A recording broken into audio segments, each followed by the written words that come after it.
In our headlines on this Thursday afternoon, May 11th here in South Korea. President Yoon Suk-yeol lowers the crisis level for COVID-19 nationwide, paving the path to ease guidelines for isolation, testing and masking even at some health centers. And President Yoon Suk-yeol is poised to host his Canadian counterpart Justin Trudeau here in Seoul next week to promote mutual interests just ahead of the attendance at the G7 summit in Hiroshima. Meanwhile, consumer prices in the U.S. rise at a slower pace in April to post 4.9% on year, raising high the possibility of a future freeze in the Federal Reserve's interest rate hikes. We start here on the local front today as Korea has declared a return to normality after more than 3 years of a COVID-19 pandemic scenario. That being said, our Kim Jong-sil tells us what this declaration means. 오늘 중대본에서 코로나 위기 경보를 심각에서 경계로 조정을 하고 6월부터 본격 적용하기로 했습니다. 3년 4개월 만에 국민들께서 일상을 되찾으시게 돼서 기쁘게 생각합니다. On Thursday morning, President Yoon attended the COVID-19 disaster control meeting with 12 medical personnel, including doctors and nurses, who have been working tirelessly since the very first COVID-19 case in South Korea was reported back in January 2020. 일단 입고 있는 옷부터가 너무 덥고 활동하기 너무 힘들고 하여튼 실제로 가서 보지 않고는 의료진들이 얼마나 힘들고 고생을 했는지 느끼기가 쉽지 않을 것 같습니다. 이분들의 협업 덕분에 팬데믹을 극복할 수 있었습니다. The government has also announced changes to the remaining COVID-19 related measures. From June 1st, the 7-day mandatory isolation period for confirmed cases will be reduced to a 5-day voluntary isolation. The recommended PCR test within 3 days for people arriving in the country will also be lifted. And the indoor mask mandate will be lifted in all places, only except for hospitals with inpatient wards. It's possible these new changes could come in sooner depending on the administrative process. Kim Jong-sil, Arirang News. And President Yoon Suk-yeol is scheduled to sit down with Canadian Prime Minister Justin Trudeau next Wednesday here in capital Seoul amid the 60th anniversary of Seoul-Ottawa ties. According to Presidential Office spokesperson Lee Do-eun, Prime Minister Trudeau will arrive in Korea next Tuesday for a 3-day visit which follows President Yoon's earlier trip to Canada last September. The upcoming summit will reportedly offer the two leaders the chance to reaffirm their commitment to promoting shared priorities, ranging from economic and energy security to human rights and the rule of law. Seoul, Washington and Tokyo are poised to bolster real-time sharing of information on military threats posed by Pyongyang. Now, this is according to U.S. Army spokesperson Martin Miners and reportedly follows an agreement reached among the leaders of the three governments during talks last November in Cambodia. Speaking to Voice of America, Miners underscored the importance of the Trilateral communication framework in responding to security challenges on the Korean peninsula amid North Korea's missile and nuclear ambitions. Separately, U.S. Army Pacific Commanding General Charles Flynn has added that American forces in South Korea, closely working with their South Korean counterparts, will play a pivotal part in this information process. He claimed their integrated team, strong headquarters presence and effective information sharing systems make them well positioned for the task. A committee on defense innovation has officially kicked off with President Yoon Suk-yeol heading the effort that includes 8 civilian military experts. Speaking at the committee's first meeting on Thursday, President Yoon called for strategic advancements in the country's military to better reflect improvements on the global front with regard to defense initiatives. He also stressed the importance of greater developments in surveillance and in precision strike capabilities amid North Korea's missile and nuclear intentions. Meanwhile, also on the committee along with the civilian members are Defense Minister Lee Jung-seop and National Security Advisor Cho Tae-yong. Meanwhile, given the Yoon administration's one-year anniversary in office this week, we take a look at its broader economic policy and its implications of the past year. Our economics correspondent Arirang files this report. With a clear focus on freedom, innovation, fairness, and solidarity, the Yoon administration has been working on creating a private sector-led economy over the past year. 정부 주도가 아닌 민간 중심의 경제로 전환하여 일자리를 창출하고 중산층을 더욱 두텁게 할 것입니다. The first step, boosting businesses. The Yoon administration has been working to ease more than 170 business regulations and 140 disciplinary measures by listening to the voices of frontline workers. It sought an increase in business investments by cutting corporate taxes, providing more tax credits for national strategic technologies, and temporary investment tax incentives. Next, innovation in the public sector. With a sound fiscal policy in mind, the government tightened the purse strings as the national budget bill had increased 5.1% this year from 2022. It has also focused on efficiency by reorganizing public institutes to reduce unnecessary quotas and expenses. The Yoon administration has also been proactively adopting an emergency framework to ease market concerns, including expanding the market liquidity public fund program amid volatile bonds and funds markets. 13 emergency economic meetings and over 20 ministerial roundtables were held to tame market fears. In terms of the housing market, it has eased some home loan regulations while abolishing tax penalties on multiple homeowners. Last but not least, the current administration is working to increase public welfare by protecting vulnerable groups. Despite global inflation, the country's inflation is back to the 3% level after 14 months and down from a peak of 6% last July. And it has reached an all-time high employment rate as well. Measures including lowering fuel taxes, providing energy vouchers, and expanding tariff rate quota on energy and food were also rolled out. Welfare expenses for low-income households rose 12% from the previous year. However, some concerns remain. Sluggish exports in the IT sector remain amid a drop in chip demand. Consumer prices, too, are still above the government's target, with fears lingering due to external factors such as commodity prices. One expert has some advice on the task the administration should focus on. Other countries, for example, are using their budget to resolve the energy crisis while responding to industrial policy competition. The IRA and the US CHIPS Act are examples the South Korean government could look to. He also agreed with how the government urged the importance of improving the market paradigm, such as nurturing talent and in creating a flexible industry ecosystem following industrial shifts. Lee Dae-hyun, Arirang News. And in related news, the gist of the Yoon administration's industrial policy has been the fostering of new growth engines based on high-tech industries. Our business correspondent Shin Ha-young explains. For the past year, the Yoon administration has been putting in efforts to nurture high-tech industries and has been making reforms to boost investment. 첨단 산업은 핵심 성장 엔진이자 안보 전략 자산이고 우리 일자리와 민생과도 직결되고 있습니다. In line with its goal, last October, it identified 12 national strategic technologies, including chips, secondary cell batteries, and robotics, and decided to invest 25 trillion Korean won, or roughly $18.8 billion. Support for semiconductor chips, the country's major economic driver, has been particularly noticeable amid global competition to take the lead in the chip industry. The government earlier announced its plan to make the Seoul metropolitan area home to what would be the world's biggest hub for making system chips. It has also taken steps to support corporate activities through tax benefits. Through the so-called K-CHIPS Act, the tax deduction rate for conglomerates and medium-sized businesses in selected tech industries has risen from 8% to 15%, while for smaller businesses, it has risen from 16% to 25%.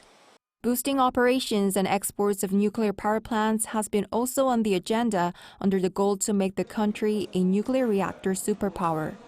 Construction will soon resume at the Shinano nuclear power plant on reactors 3 and 4, which were halted in 2017 under the previous government's nuclear phase-out initiative. In terms of artificial intelligence, the government decided to spend around $300 million this year in spending infrastructure to develop AI. It also plans to nurture 10,000 software companies in the service sector at the center of an AI ecosystem by 2026. There were also remarkable achievements in the space industry, with the country's successful second launch of its homegrown Nuri space rocket, making it the 7th country in the world to have developed a space launch vehicle that can carry a satellite of more than a ton. This was followed by its first lunar orbiter Danuri, which successfully entered its target orbit of the moon. On top of that, there are plans to establish a National Aeronautics Administration, or Korean version of NASA, within this year. One expert said the Yoon administration's early moves have encouraged investment. Delays in legislation and policy making hinder firms from investing. But over the past year, various policies were made regarding advanced industry strategies, reducing uncertainties for the firms. They have also absorbed a significant portion of investment risks. He added that the government should continue to engage with the private sector through effective communication channels so that companies can better accept policies. 신하영, 아리랑 뉴스.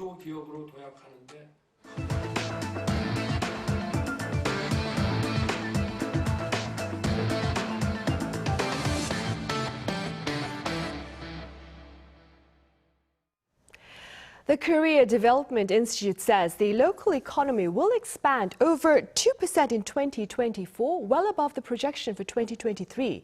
According to the institute on Wednesday, Korea's economy this year will grow 1.5%, down from February's forecast of 1.8%, given the lackluster demand for semiconductors in the global market. But come next year, Korea will see its economy expand 2.3% amid a rebound in chip exports. With regard to inflation, the think tank believes consumer prices will ease to 2.4% next year from 3.4% this year. Over in the U.S., data for the month of April shows consumer prices continue to rise at a markedly slower pace, raising prospects for a potential freeze in interest rate hikes in the near future. Our Ising-jae's details. According to the U.S. Labor Department's Consumer Price Index released on Wednesday, U.S. consumer prices rose 4.9% on year, down from the 5% reported in March. The latest numbers show that the U.S. is seeing inflation slowing for a 10th straight month, a huge decline from its 40-year high of 9.1% seen last June. April's inflation figure is also the smallest yearly increase since April 2021. On a monthly basis, however, consumer prices have increased 0.4%, following a 0.1% increase in March. The latest inflation figures come on the back of another drop in grocery bills, which offset a rebound in gasoline costs. Gasoline prices in April jumped 3%, while grocery prices dropped for a second straight month. Despite the mixed figures, there are signs that inflation is continuing to cool. And these signs are making economists wonder whether the U.S. Federal Reserve is finally ready for a rate freeze in their next FOMC meeting in June. The U.S. Central Bank has previously indicated that it will take into account future economic indicators such as inflation and employment trends, as well as April's CPI, before it makes its decision on the key interest rate. Bloomberg noted that with clear signs of inflation easing, the U.S. Fed has room to freeze its rates in the next FOMC meeting. However, other watchers are less optimistic, as inflation levels are still far from the U.S. Central Bank's target of 2%. The U.S. Fed earlier this month raised its key interest rate by another 25 basis points, the 10th consecutive time that rates were raised. The next FOMC meeting is slated for June 13th to the 14th. Ising-jae, Arirang News. On the tech front, Google is expanding access to its AI chatbot bot to over 180 countries with support for Korean and plans to support 40 languages in the near future. Our Yoon has more. Following the craze for the AI chatbot ChatGPT, Google has released its new conversational AI service, Bard, and it is available in languages beyond English with both Korean and Japanese an option. On Wednesday, local time in California, Google removed their waitlist for Bard, which was previously only available in the United States and the United Kingdom, and opened up its use to over 180 countries. With more coming soon. And in addition to becoming available in more places, Bard is also becoming available in more languages. Beyond English, starting today, you'll be able to talk to Bard in Japanese and Korean. Google's chatbot Bard is powered by the company's Palm 2 large language model. During its annual Google I/O Developer Conference on Wednesday, Google also announced that Bard is adding app integration to maximize its utility and collaborative potential. Google also announced that they are on track to support 40 more languages in the future, while noting that adding a language responsibly involves deep work to get things like quality and local nuances right. Google has also integrated Google Lens features directly into Bard. Users can upload a photo or image as a prompt for Bard. Using Google Lens, the chatbot will analyze the photo and draft a few creative captions, all within seconds. On top of these image-related features, Google is also expanding Bard's coding capabilities, as well as having plans to soon launch extensions, including Google's own apps and services like Maps, Sheets, Gmail, and Docs, while working with third-party partners to bring their services into Bard. 이은진, Arirang News. On the entertainment front, Blackpink's Lisa has become the first K-pop solo artist to have an album hit 1 billion streams on Spotify. According to her agency YG Entertainment on Thursday, the Guinness World Records has confirmed that Lisa's single album La Lisa marked the milestone 595 days after its release. The reference book also confirmed that Lisa reached 1 billion Spotify streams in the shortest time frame ever for a K-pop solo female artist. Lisa is now the only K-pop solo singer with 7 Guinness World Records that include her record for having the most viewed music video for a solo artist on YouTube over a 24-hour period. On the defense front, following its first flights in July 2021, Korea's latest fighter jet KF-21 continues to take to the skies in extensive tests ahead of its serial production in the year 2026. Our defense correspondent Kim Hyun-sing reports. It's fast, it's powerful, it's a new pride of South Korea's Air Force, the KF-21. And the makers behind this cutting-edge jet? Welcome to Korea Aerospace Industries, developer of the nation's state-of-the-art combat aircraft like this KF-21 fighter you see behind me. As one of the government's most ambitious defense initiatives, boasting a budget of 8.8 trillion Korean won, or $6.6 billion US dollars, the development of the KF-21 is a long-haul commitment. The fighter jet is scheduled to undergo approximately 2,000 test flights by 2026 before it can officially grace production lines. As of now, it's already aced around 200 of these test flights, including a crucial air-to-air dummy missile drop test earlier this year. As a test pilot, I always strive to be well prepared, keeping in mind that any errors I make during a flight could have significant implications for this important national undertaking. While the KF-21 is a 4.5 generation jet, implying it doesn't possess full stealth capabilities, it makes up for this with cutting-edge ASAL radar and advanced avionics. Korea Aerospace Industries' jet-building abilities are causing other countries to take notice. In fact, Poland and Malaysia have already penned billion-dollar contracts with Kai to buy dozens of its FA-50 supersonic trainers, with deliveries of these jets expected in the upcoming years. As demand heats up for Kai's aircraft, the company may soon be charting a course towards expanding its production sites. Kim Hyun-sing, Arirang News.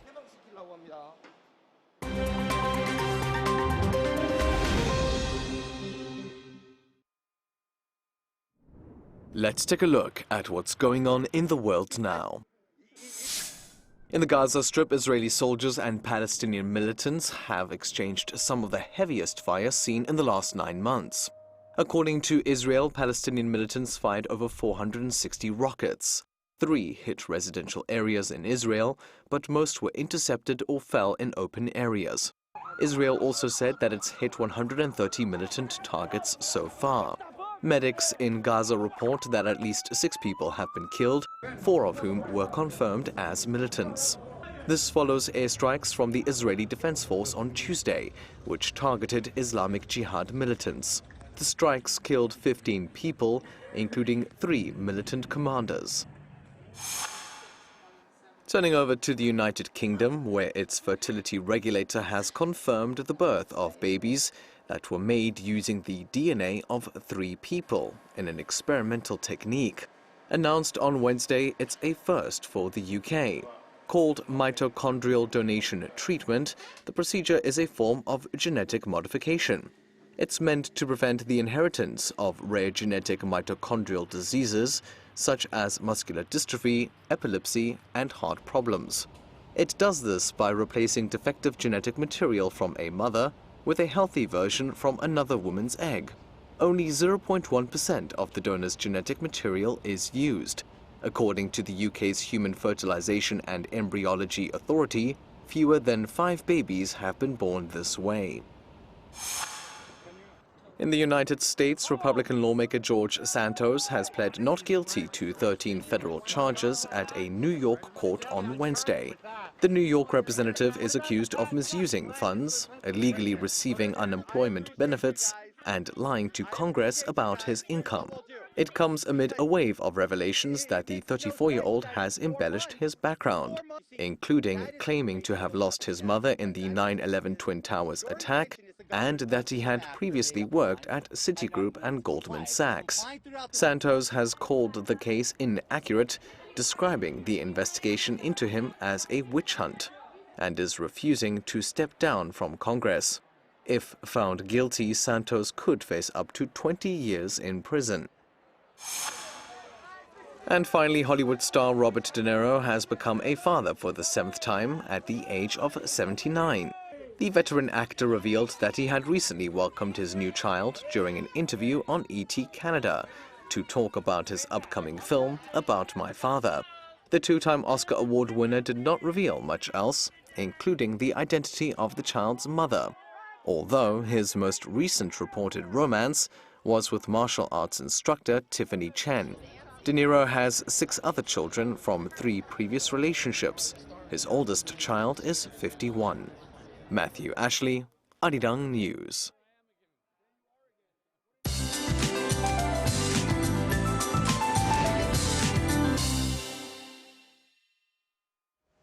Good afternoon. Take good care when out in the sun today due to rising levels of UV rays. UV levels are high to very high nationwide, while ozone levels should reach bad levels as well. So please use sunblock and hats and drink plenty of water to stay hydrated.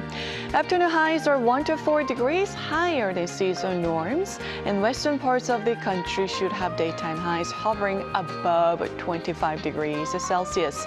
However, regions in the East Coast will have much breezier daytime highs due to easterly winds topping out at upper teens. Air quality are decent in most areas, but some of the west are having bad dust level today. But air quality should return to normal as the day goes on. Heat will subside a bit with more clouds moving in tomorrow, with rain in the forecast in the south coast and Jeju Island from tomorrow night into Saturday. Meanwhile, temperatures will jump back to summer range next week. That's Korea for you, and here's a look at the international weather conditions.